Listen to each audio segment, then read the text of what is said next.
So I'm worried about a couple of things about today. The first is that we use this as an opportunity to feel better about ourselves by feeling bad about other people, and listen to the stories and say, well, tut tut, isn't that horrible? I think that would be a very bad outcome. I'm also concerned that we fall into patterns of existing behavior, of acknowledging things, but not really making tough choices about what to do. So to be very honest with you, I have no idea where this is going to go. I don't have a solution in my mind that we need to move towards. I do know that we've got to do some listening and we've got to do some learning, but we cannot confuse the listening and learning with the actual action. That's just work avoidance, and that is something that we're not in a position to do. You know, the world is changing, and it's important for us to understand that it's okay to simultaneously hold two different views.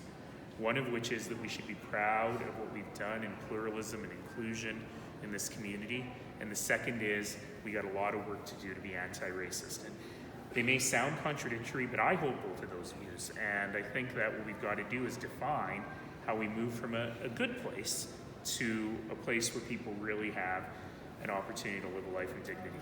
And how quickly can you act? I think when you look at the report, it says this action, the Anti-Racism Action Committee is going to come back in the third quarter of next year.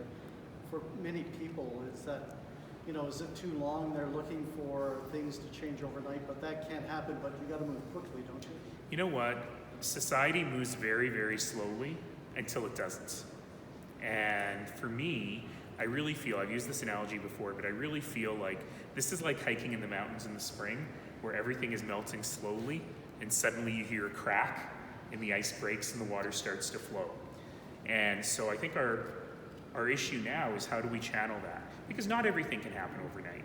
Some things should happen overnight. And some things need some thoughtful discourse to think about where we want to move. But not years and years of it, because we've had years and years of it. We heard from Teresa Wupa today that she's been doing this kind of consultation since the 70s. So I think people would be fair to be impatient and to say, we need to see action now. And some people are asking for defunding of police, and I'm just wondering, are you open to that? And if you can answer in English and in French, that'd be great. I can try. Those are hard words in French, but in English to begin with. You know, the term defund the police, I think a lot of folks don't understand what that means. And when people say reallocate police funding to mental health issues, I think that then people kind of go, okay, this is a conversation we need to have. And I know that the chief of police is talking about defining the role of the police, which is part of the conversation, but not the entire conversation, because budgets are important too, because we ultimately prioritize what we fund. And so we have to have a conversation about this. It's our largest budget line item. It's generally not questioned. And it's important for us to think about the best way to move forward. You know, a friend of mine put something in my head, which I've been thinking about a lot for these last few weeks, which is when you call 911, you get the answer Calgary 911, police, fire, or ambulance. And you've got to choose one of those. But if you're calling about a mental health issue, which many, many thousands of calls are about, which of those do you pick? So what would happen if, when you called 911, you heard police, fire, ambulance, or mental health response? These are, I don't know if that's the right answer, but these are the sorts of questions, I think, that we have to be asking ourselves in order to be able to make the questions about the police. Donc, il y a beaucoup de questions maintenant, beaucoup de commentaires maintenant sur la question de defund the police. Et il faut parler des budgets des policiers, absolument, de la service de police, mais aussi c'est une question de définition. C'est une question de dire comment on veut faire pour être vraiment anti-raciste dans notre système policier. Donc, j'ai un ami qui m'a dit, quand on appelle 911, on écoute 911, policier, feu ou service médical. Police, fire, or ambulance. Et peut-être il faut entendre police, fire, ambulance, or mental health response. Peut-être il faut penser de santé mentale dans une façon vraiment différente d'aujourd'hui. Donc, pour moi, je suis absolument prêt à avoir ces discussions. Peut-être. You know, we could think about a reallocation if that's what we want to do. We could think about redefining the role so it's more effective. We could ask ourselves why so many wellness checks end up in someone being unwell. Tout ça, c'est ces questions pour nous.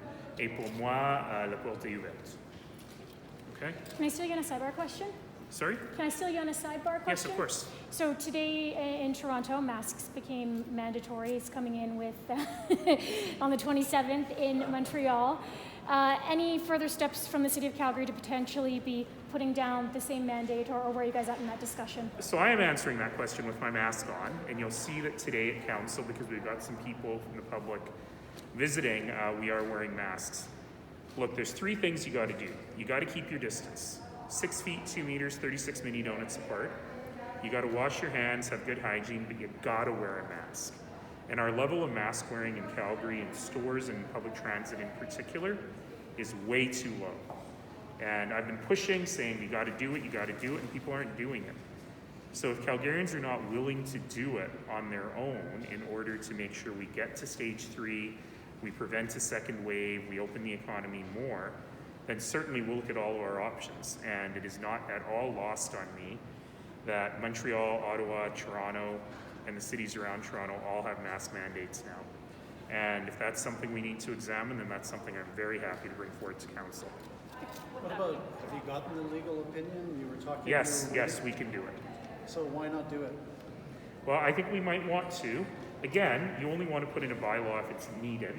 And if people are doing the right thing without the bylaw, great. We're not seeing a lot of evidence of that. So I believe that the city does have the power to do it, and I am absolutely willing to bring that forward to Council for that conversation. Would that be brought to Council this month? Yes. Before our summer break, it has to be. So what kind of time frame, if and when this could happen? Next council meeting is about 13 days from today. So we'll have to see how Calgarians do in the next 13 days. Your counterparts up in Edmonton said that they're taking their call from the province to mandate it, since AHS is provincial, and obviously in other provinces there's different medical services covering different areas. You guys, you're confident though in saying the City of Calgary will take charge and potentially implement a bylaw if we need it? Yeah, it's up to City Council to make that decision. Ultimately, look, I get where AHS is. You know, in the central region, including the City of Red Deer, there are 3 or 4 cases right now. So they've been very hesitant to do something provincially. I get it. I would prefer a provincial mandate, but I get it. But we got to be careful, and we have 2 regions in Calgary that are coming close to the risk profile of 50 cases per 100,000, and that's exactly where we need to take action, because we cannot have those numbers grow. Look at Melbourne, Australia. They thought they had completely squashed it. They thought it was gone. 199 cases yesterday, 99% of the cases in Australia in one city. So let's not have that happen here. Would the mandate still just be for city property, so it wouldn't be like some of the Ontario cities? We have the power to do it for all indoor spaces if we wanted to. Okay. And is that what it would likely include if Calgarians aren't getting the message? It has to be effective. All right, thanks Thank you. everybody.